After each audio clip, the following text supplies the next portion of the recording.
Within ICE, I am going to create a new special deportation task force focused on identifying and quickly removing the most dangerous criminal illegal immigrants in America who have evaded justice, just like Hillary Clinton has evaded justice, okay? Maybe they'll be able to deport her. There he was last night in Phoenix, Donald Trump going after Democrats, but also explaining in more detail than he has before his immigration agenda, including a 10-point plan. So how did he do? Will he work with voters and do his ideas make sense? We've got a great political panel this morning on this question. U.S. Hispanic Chamber of Commerce President and Clinton surrogate Javier Palomares, along with Libre Initiative spokeswoman Rachel Campos Duffy, and Boris Epshteyn, who is a senior advisor to the Trump campaign. Javier, to you first.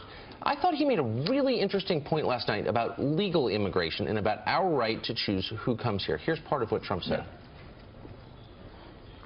It's our right as a sovereign nation to choose immigrants that we think are the likeliest to thrive and flourish and love us.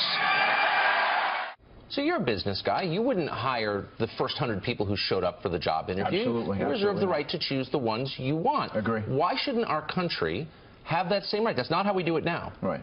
You know, I don't think anybody's advocating to hire just whoever shows up here. The vast majority of immigrants that are here came here to look for work. Right. The vast majority of them, in fact, are working and helping this nation move forward. They're doing the kinds of jobs, frankly, that a lot of Americans would not do.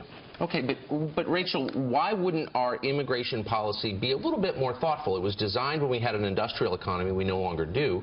So why shouldn't we say we're going to take people who are going to help us in very specific ways, not just people who have family here or who are close by physically, but people who are going to help us? We talked about welcoming people who want to assimilate, who love America, who share our values. I think that bodes really well for Hispanic immigrants, frankly, when you compare it to immigrants from other countries, and you see the problems going on in Europe with trying to assimilate some of their migrant population. So I don't think that this necessarily bodes poorly for Hispanic immigrants, who I think come here, work hard, just as Javier said. And I think most people think that, and I think Trump kind of said that last night for the first time. But why not have a skills-based immigration system? It's absolutely necessary. And then this actually hits close to home for me. My family, we're immigrants. We came here when I was 11. My father's an applied math PhD.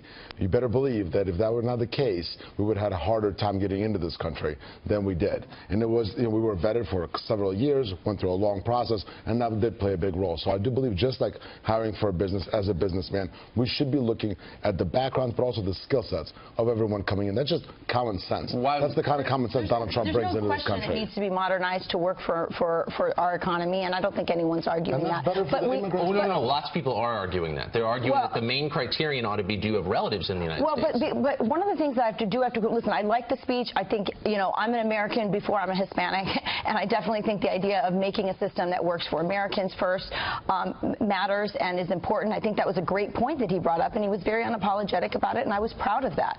One thing he did not address is that there are many, he said he wanted to put Americans first. He didn't talk specifically about the so-called dreamers. They are Americans. They do live here, and we need something. He didn't really talk about, he talked about getting rid of the executive actions that Obama put in place that allowed their parents to stay. I think that Trump really should have talked about pushing legislation to allow them, not through executive orders, but through legal, in the House, through the Congress. Through the Congress. It's one speech. You're not going to lay out every single I understand, but that's a very important point. He talks a lot about the wall, and he's being scoffed at by all the smart people. All the cool kids are unimpressed by the wall.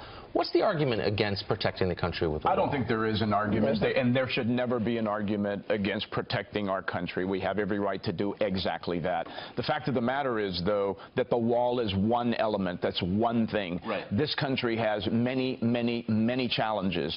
Immigration reform, at least in the eyes of my constituency of 4.1 million Hispanic-owned firms in this country that collectively contribute over $661 billion to the American economy. Right. Listen, I'm proud to advocate on behalf of Hispanic businessmen and women, but we never forget that first and foremost, to the point that was made earlier, we are Americans. Amen. Every job we create, every product we manufacture, every service we provide goes to benefit the American economy. And you're a Hillary surrogate. You sound very reasonable this morning, I got to say. We are out of time, unfortunately. It is great to see all of you. No, I'm serious. That was great. I think that's great. Thank you very much. Thanks. Thank you.